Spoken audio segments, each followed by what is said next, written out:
So this bone broth has been cooking since this time yesterday.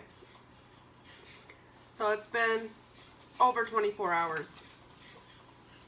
Some people let their bone broth cook for a week at a time. I don't, because I use it so often and I have so much bones, and I only make small batches. If I was to make large batches, then yes, I would let this cook for a week or more at a time. But I need the counter space. So 24 hours is my limit with my bone broth. So you'll notice I have my strainer. I have my big bowl. I'm going to strain off my bone broth and get it ready for canning. So the crock is fairly hot. I'm going to turn it off now. The crock itself is fairly hot, so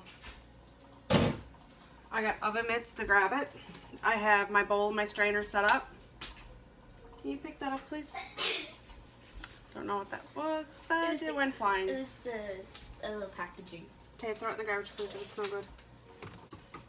This crock does not have any great handles on it. I gotta pour this kind of slowly. So I don't want it to splash because it's very hot. Brodie! What? Dish towel. You. I didn't break a nail though. Hold on. My arm in the way. I'm ducking. That meat. Is that bones? It looks like meat. There is some meat in it. Yum. So I had to get Brodie's help because this crock does not have handles on the side of it. And it slipped. And we almost lost all of our bone broth. We still got some though. We still got a lot. Look at those bones. Can I see? Those are big. Can I see? One has carrots in it What do too? we do? No, it doesn't have carrots. That's cinnamon. Here, hold these. Okay. That hurt. That's steamed hot. Whoa, that is a lot that we got. Kind of. So that's how much we got. We got pretty much a half a bowl of bone broth after I lost about a cup of it. Just gonna let this drip for a second. Now these bones, like I said, they're not completely cooked off because I only let it cook for 24 hours. And I need the counter space. Need the counter space, so I didn't let these cook as long as they should have.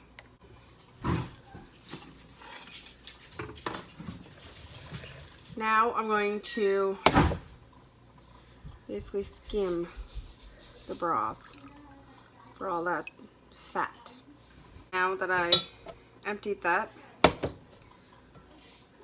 I'm going to use this strainer and a half cup. I'm going to take a half cup at a time and run it through the strainer.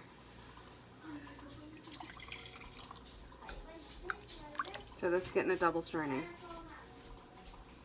Brodie, can you get me the 2 other Pyrex dishes, please?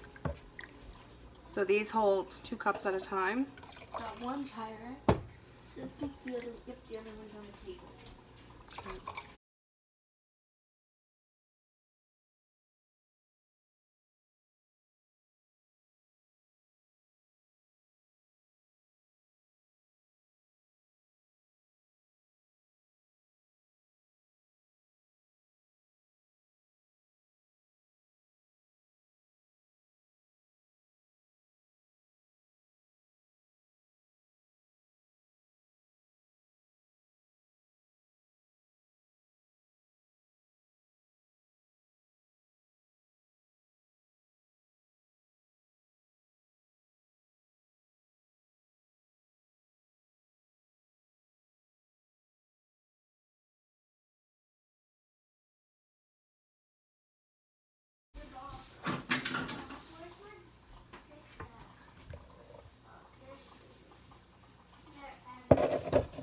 Okay, and the last one I'm going to do this differently because there's only probably about a cup, if that, in there.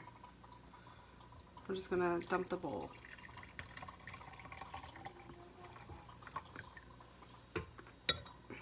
and I was wrong. There's 3/4 of a cup.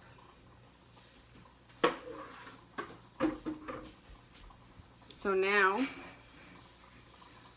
I'm going to take all this bone broth, 4.5 cups, and I'm going to start filling mason jars.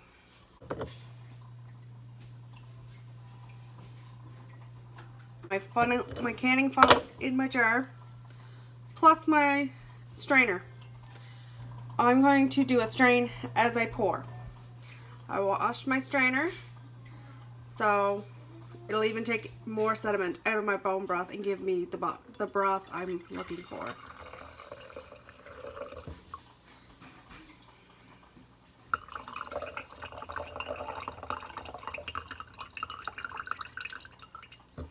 If you notice, the way I'm pouring, it's actually keeping the fat away from my broth and in my measuring cup.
I caught the fat that time in my strainer, so there's no fat in this, which is great. So I got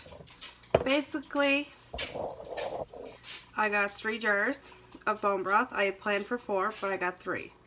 So for a small batch, this will make at least 2 sets of gravy for a supper, or 3 soups. Also, bone broth is great for when you're sick, just to eat on its own.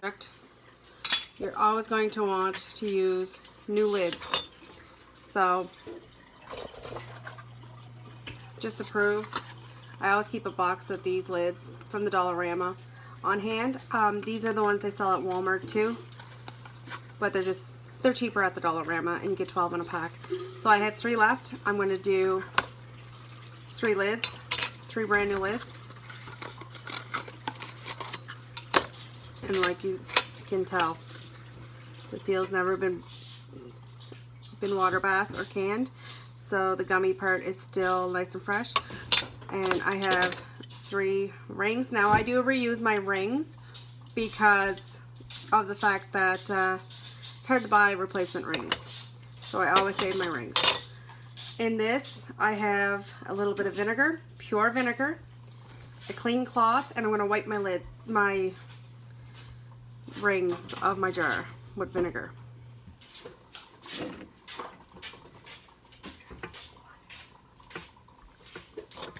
And now I'm going to put my lids on, and you just want to do them finger tight. Now, because this is hot, you're going to maybe get a seal on this right here, but you're still going to want to add 3 hours. I'm doing 3 hours because that's my rule of thumb when I'm water bath. So I have my canner on. I have my canner heating up. I have my bottle of vinegar. I'm going to do a splash of vinegar in my canner, and this just makes your cans clear and keeps it from getting the water residue. So just a splash, just like that.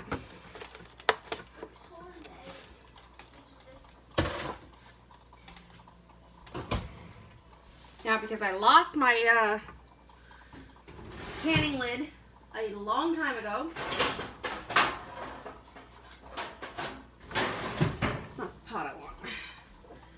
I use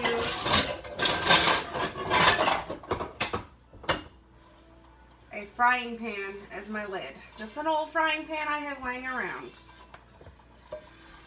Because with a water bath canner, you're water bathing, so you're allowing vapors to come up. You don't need a pressurized lid.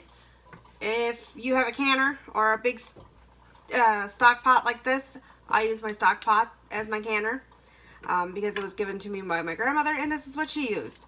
So, because I lost the lid a long time ago, I just use a big frying pan that fits on the top. So, put that right on the top like that, and set my timer for 3 hours now.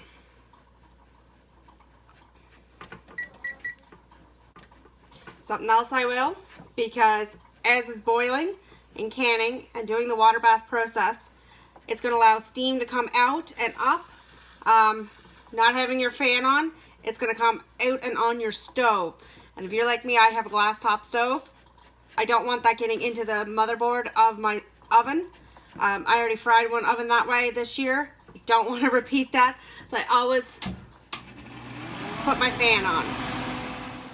So I gotta apologize, guys, for being a few days late on actually finishing this video.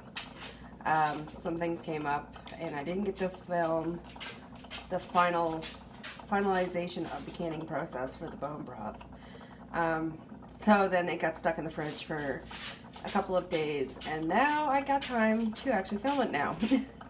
So it's been in the fridge for a couple of days. You'll notice this nice golden color to it, and it's very, very thick gelatin.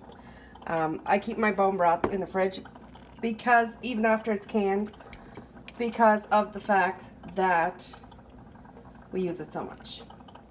You'll already notice this one was full, and you see the top of it means it's been used. This one's actually opened, so I've been using this one. I use it for if I'm making mashed potatoes, I'll put some bone broth in it, mix my potatoes instead of using butter. I'll add it to a stir fry for taste. I use a lot of bone broth, so I make a lot. So I always keep bone broth in the fridge for that reason.